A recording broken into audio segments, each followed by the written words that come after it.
Subscribe કરો ये है न्यूज़ इंडिया चैनल ने પછી YouTube એપ પર બેલ આઇકોનનું બટન દબાવો અને નિહાળો ये है न्यूज़ इंडिया चैनल।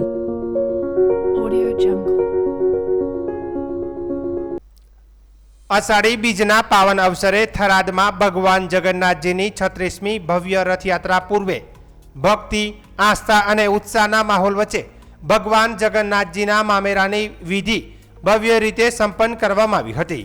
આ અવસરે થરાદ તાલુકા ઠાકોર સમાજ દ્વારા ભગવાન જગન્નાથજીને ₹85,000નું ભવ્ય મામેરું અર્પણ કરવામાં આવ્યું હતું।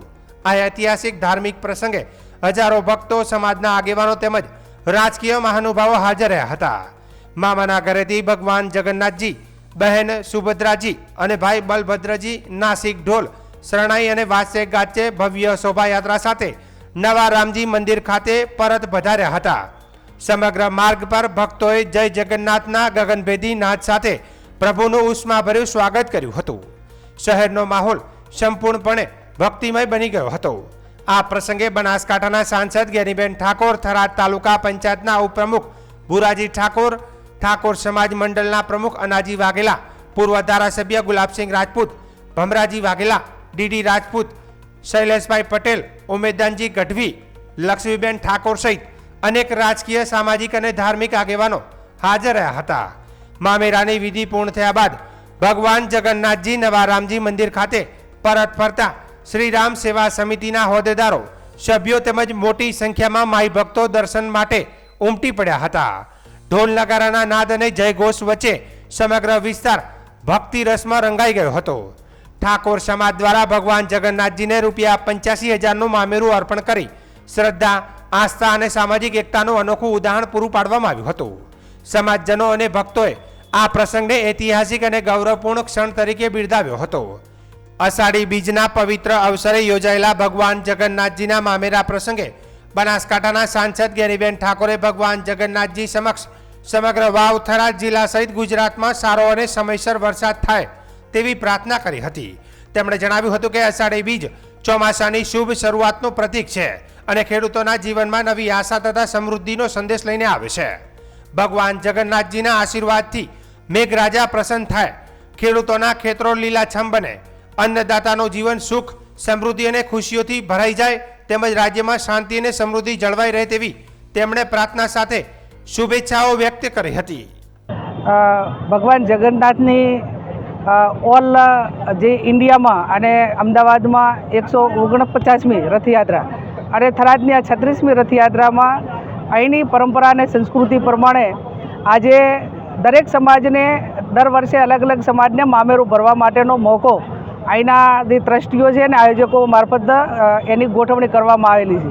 એના ભાગરૂપે આજે આ 36મી જે ભગવાનનું જે મામેરું કરવાનું છે એ આજ ઠાકોર સમાજના જે વારા પ્રમાણે એમનો વારો આવેલો છે। અમારો ભગવાન જગન્નાથનું મામેરું અહીંની પરંપરા પ્રમાણે જે લિમિટ નક્કી કરેલી છે ₹51,000 અને ભગવાનના વાઘા સાથેનું મામેરું ભર્યું। ઠાકોર સમાજ અને સમગ્ર મંદિરના આમંત્રણને માન આપીને તમામ સમાજના આગેવાનો પણ અહીં હાજર રહ્યા અને મોટા પ્રમાણમાં એમને જે ચાંદલો કહેવાય એ પણ એમને રકમ એકઠી કરીને આવતીકાલે જ્યારે રથયાત્રાનું પ્રસ્થાન થશે ત્યારે એની અંદર જે વાપરવાનું છે એ પ્રમાણે નિયમ પ્રમાણે વાપરશે। હું ભગવાન જગન્નાથને પ્રાર્થના કરું કે સર્વ સમાજ હળીમળીને ભાઈચારાની ભાવના રાખે અને આવતીકાલે જ્યારે રથયાત્રા ભગવાન પરિભ્રમણ કરવાના છે ત્યારે આ વિસ્તારના તમામ ધર્મના, તમામ સમાજના લોકો જોડાશે અને ભગવાનને પ્રાર્થના કરશું અમે બધા અને આપણે સૌ ભગવાનને પ્રાર્થના કરીએ કે આજે જગતનો તાત ખેડૂત હોય, પશુ પક્ષી હોય, તમામ જે ભગવાનને ઉપર આધાર રાખીને આશા રાખીને બેઠા છે કે વરસાદ થાય તો કાલે મુસળધાર વરસાદ સાથે ભગવાન જગન્નાથની જે રથયાત્રા નીકળે, પરિભ્રમણ કરે અને સર્વ સમાજને આશીર્વાદ આપે, ભાઈચારાની ભાવના રાખે અને જે સમાજો જે ક્ષેત્રમાં છે તમામ લોકોને સુખાકારી મળે અને જ્યાં છે ત્યાં ઉત્તર પ્રગતિ કરવા માટેના ભગવાનના આશીર્વાદ મળે એ જ ભગવાન જગન્નાથને પ્રાર્થના કરું છું। સરહદી વાવ, થરાદ જિલ્લાના વાવ સામૂહિક આરોગ્ય કેન્દ્ર ખાતે છેલ્લા 3 વર્ષથી ડાયાલિસિસ સેન્ટર સફળતાપૂર્વક કાર્યરત છે। આ સેન્ટર કિડનીની બીમારીથી પીડાતા દર્દીઓ માટે આશીર્વાદરૂપ બન્યું છે। અહીં દરરોજ સરેરાશ 8 દર્દીઓને ડાયાલિસિસની સારવાર આપવામાં આવે છે, જ્યારે દર મહિને આશરે 250 ડાયાલિસિસ કરવામાં આવે છે। પ્રધાનમંત્રી જન આરોગ્ય યોજના PMJAY હેઠળ દર્દીઓને સંપૂર્ણપણે નિઃશુલ્ક ડાયાલિસિસ સારવાર આપવામાં આવે છે. તે ઉપરાંત દર્દીઓને હોસ્પિટલ સુધી આવવા જવા માટે મુસાફરી ખર્ચ પેટે ₹300ની સહાય પણ આપવામાં આવે છે, જેના કારણે દૂરના ગામોમાં રહેતા દર્દીઓને નોંધપાત્ર રાહત મળી રહી છે. વાવ તથા આસપાસના વિસ્તારોમાંથી મોટી સંખ્યામાં કિડનીના દર્દીઓ આ સેન્ટરનો લાભ લઈ રહ્યા છે. આધુનિક સુવિધાઓ અને નિષ્ણાત તબીબોની ટીમ દ્વારા દર્દીઓને ગુણવત્તાસભર સારવાર ઉપલબ્ધ કરવામાં આવી રહી છે. વાસરડા ગામના કુંવરસીભાઈ રબારીએ યે ન્યૂઝ ઇન્ડિયા સાથેની વાતચીતમાં જણાવ્યું હતું કે અમારો વિસ્તાર અગાઉ આરોગ્ય સુવિધાઓથી વંચિત હતો. દેશના વડાપ્રધાન નરેન્દ્ર મોદીના નેતૃત્વમાં ગામડે ગામડે આરોગ્ય સેવાઓનો વિસ્તાર થયો છે. મને કિડનીની બીમારી છે અને હું વાવ ડાયાલિસિસ સેન્ટર ખાતે નિઃશુલ્ક સારવાર મેળવી રહ્યો છું. અહીં ખૂબ જ સારી અને સંતોષકારક સેવાઓ મળી રહી છે. વાવ સામૂહિક આરોગ્ય કેન્દ્રના ડાયાલિસિસ સેન્ટર સરહદી વિસ્તારના દર્દીઓ માટે જીવનદાયી સાબિત થઈ રહ્યું છે અને પ્રધાનમંત્રી જન આરોગ્ય યોજના દ્વારા આરોગ્ય સેવાઓ વધુ સુલભ અને જન કેન્દ્રિત બની રહી છે. કુંવરસી એમાં ગામ વાહેડો મોદી સાહેબની રેવ હતો એટલે અમને બચાયા અને ગામડે ગામડે નજીક આ સુવિધાઓ ઊભી કરીને કે અમે બચો જ નહીં. કેટલી દીમ છે એક નથી બે અમે ડાયાલિસિસ કરાવાયા. સરકાર તરફે ઘણો લાભ મળે છે. એક તો આ સુવિધા મળી અને ડાયાલિસિસને ₹300 અમને ભાડાના મળે. આભાર સરકારની. આ મોદી સાહેબની દેવ હતો એટલે આ દવાખાના ખોલ્યા એટલે અમારે ક્યાંય રહેવું પડતું નથી. નજીક અમને સુવિધા મળી રહે.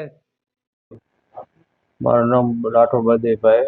હું CHC વાવમાં ડાયાલિસિસ ટેકનિશિયન તરીકે ફરજ બજાવું છું અને 20 થી 25 દર્દીઓ સારવાર લે છે અને તેમને નિઃશુલ્ક IKD-IC દ્વારા ડાયાલિસિસ સેન્ટર સંચાલિત નિઃશુલ્ક સેવા આપવામાં આવે છે અને આયુષ્માન કાર્ડ અંતર્ગત એમને ક્લેમ પાસ કરીને ₹300 ભાડા પેટે આપવામાં આવે છે. નમસ્કાર, હું ડૉક્ટર મકવાણા, સુપ્રિન્ટેન્ડન્ટ CHC વાવ તાલુકો વાવ થરાદ. અમારી સંસ્થામાં છેલ્લા 3 વર્ષથી ડાયાલિસિસ સેન્ટર ચાલે છે, જેમાં 4 બેડ છે અને એવરેજ 8 થી 10ની દરરોજના ડાયાલિસિસ થાય છે. મહિને 250 થી 300 થઈ જાય છે. દર્દીઓને બહુ વ્યવસ્થિત સારી રીતે સારવાર કરવામાં આવે છે. અમારી ડાયાલિસિસની ટીમ છે બહુ સારી છે. પછી દર્દીઓને PMJAY યોજના અંતર્ગત એમને આવવા જવાના ભાડા પેટે ₹300 એમને ખાતામાં નાખવામાં આવે છે. દર્દીઓને ચા પાણી નાસ્તાની વ્યવસ્થા કરવામાં આવે છે અને દર્દીઓને સંતોષકારક સારી સેવા મળે છે એ અમે પૂરી કોશિશ કરીએ છીએ. અમદાવાદમાં 149મી રથયાત્રાની પૂર્વ સંધ્યાએ મુખ્યમંત્રી ભૂપેન્દ્ર પટેલે જમાલપુર મંદિર ખાતે ભગવાન જગન્નાથજીના વિશેષ દર્શન પૂજનનો લાભ લીધો હતો તેમજ ભગવાનના ચરણોમાં પ્રસાદ અર્પણ કર્યો હતો. મુખ્યમંત્રી ભૂપેન્દ્ર પટેલે જગન્નાથ મંદિરમાં સંધ્યા આરતી ઉતારી ભગવાનના સોના વેશના અલૌકિક દર્શનનો લાભ લીધો હતો તો સમગ્ર મંદિર પરિસર રોશનીથી ઝળહળી ઉઠ્યું હતું. આવતીકાલે ભગવાન જગન્નાથ, મોટાભાઈ બળદેવજી તથા બહેન સુભદ્રા નગર યાત્રાએ નીકળશે. અમદાવાદના કોટ વિસ્તારમાં રથયાત્રાને પગલે ઉત્સાહનો માહોલ જોવા મળ્યો છે. મંદિર ખાતે પણ મોટી સંખ્યામાં શ્રદ્ધાળુઓ ઉમટી પડ્યા છે. ભગવાન જગન્નાથની 149મી રથયાત્રા અષાઢી બીજ એટલે કે આવતીકાલે સવારે નગર યાત્રાએ નીકળવાની છે. આપણે સૌ જાણીએ છીએ એમ કે શ્રમિકોની ચિંતા કરી અને ભગવાને એમની સુખ, શાંતિ અને સમૃદ્ધિ વધે એના માટે પોતે એમને દર્શન આપવા માટે અષાઢી બીજના દિવસે દરિદ્ર નારાયણના ભગવાન એટલે ભગવાન જગન્નાથ રૂબરૂ નગર યાત્રાએ નીકળે છે. આપણે સૌએ પણ આ વિરાસત આપણી સંસ્કૃતિ અને આપણી સંસ્કૃતિને મજબૂત કરવા માટે આ સમરસતાનો તહેવાર આપણે સૌ સાથે મળીને માનનીય વડાપ્રધાનશ્રીએ જે સૌનો સાથ, સૌનો વિકાસ, સૌનો પ્રયાસ અને સૌનો વિશ્વાસ સાથે આ કાર્યમંત્ર જે આપ્યો છે એને ચરિતાર્થ કરીએ આપણે સૌ સાથે મળીને, અને આ તહેવાર આપણે સૌ સાથે મળીને ઉજવીએ એ જ અભ્યર્થના.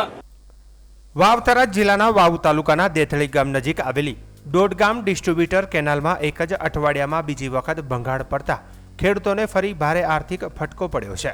કેનાલમાં આશરે 10 ફૂટથી વધુનું ગાબડું પડતા પાણી નજીકના ખેતરોમાં ફરી વળ્યું હતું, જેના કારણે ઊભા પાકને વ્યાપક નુકસાન પહોંચ્યું છે. દેથળી ગામના ખેડૂત ભગવાનભાઈ પટેલના ખેતરમાં તાજેતરમાં વાવેલો જુવારનો પાક પાણીમાં ગરકાવ થઈ જતા બીજી વખત નુકસાન થયું છે.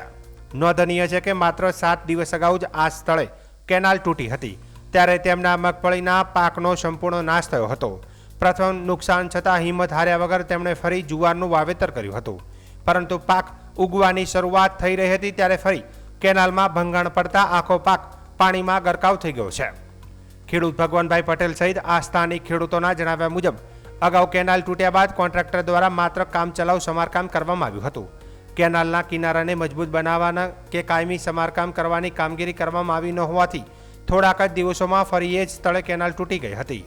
ખેડૂતોનો સીધો આક્ષેપ છે કે હલકી ગુણવત્તાના બાંધકામ અને સમારકામ ઉપરાંત નર્મદા નિગમના અધિકારીઓ તથા કોન્ટ્રાક્ટરની બેદરકારીના કારણે આ કેનાલ દર વર્ષે 2 વખત ભંગાણ પડે છે. અનેક વખત લેખિત અને મૌખિક રજૂઆતો કરવા છતાં સમસ્યાનો કાયમી ઉકેલ લાવવામાં આવ્યો નથી. ખેડૂતોનું કહેવું છે કે સમયસર ગુણવત્તાસભર સમારકામ કરવામાં આવ્યું હોત તો વારંવાર બનતી આવી ઘટનાઓ અટકાવી શકાત. કેનાલ તૂટવાથી માત્ર પાક જ નહીં પરંતુ જમીનની ફળદ્રુપતા, ખેતી ખર્ચ અને ખેડૂતોની આર્થિક સ્થિતિ પર ગંભીર અસર પડી રહી છે. ભંગાણની જાણ થતાં જ નર્મદા નિગમના અધિકારીઓ તાત્કાલિક ઘટના સ્થળે પહોંચી તપાસ હાથ ધરી હતી અને કેનાલનું સમારકામ શરૂ કરવાની કામગીરી હાથ ધરાઈ હતી. જો કે આ અંગે જવાબદાર અધિકારીઓનો સત્તાવાર પ્રતિભાવ પ્રાપ્ત થયો નથી. કેનાલ તૂટી છે અને આ કેનાલ મેં રાજપોર ગોટાઓમાં અને 2 ગોટાઓમાં આવી હતી. રાજમાં નાળા થાય તો ઉપર અધિકારીઓને કરી પણ ધ્યાનમાં લે તો એ વ્યવસ્થિત કામ કરે. કંત્રાટી કોઈ આવ્યો નથી. ગેટ મેન આવી બંધાવી 4 થેલા ન ચિંતાતો જો તેને કામ બેકાર કર્યું હતું. આમ પાણી બાંધે અને વરસાદને કારણે પાણી પૂરતું મળે ચોથી આગળ ખેડૂતને આગળ પાણીની મોગ છે અને એનો કોઈ આદેશ મારવા પડતા નથી. અને અમે નાળાની મોગ કરી, અરજીઓ આપીને થાક્યા, કોઈ આગળ ધ્યાન દોરતું નથી. અને 12 મહિને 2-3 વાર તૂટે છે. કામગીરી અમારી કેનાલનું કામ સારું છે નહીં. તાત્કાલિક રિપેરિંગ કરે અને નાળાનું કામ કરે.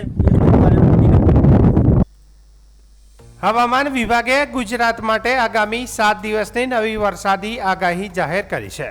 રાજ્યમાં low pressure, upper air cyclonic circulation, western disturbance અને મોન્સૂન ટ્રફ સક્રિય થતા મોટાભાગના વિસ્તારોમાં ગાજવીજ સાથે હળવાથી મધ્યમ વરસાદની શક્યતા વ્યક્ત કરવામાં આવી છે.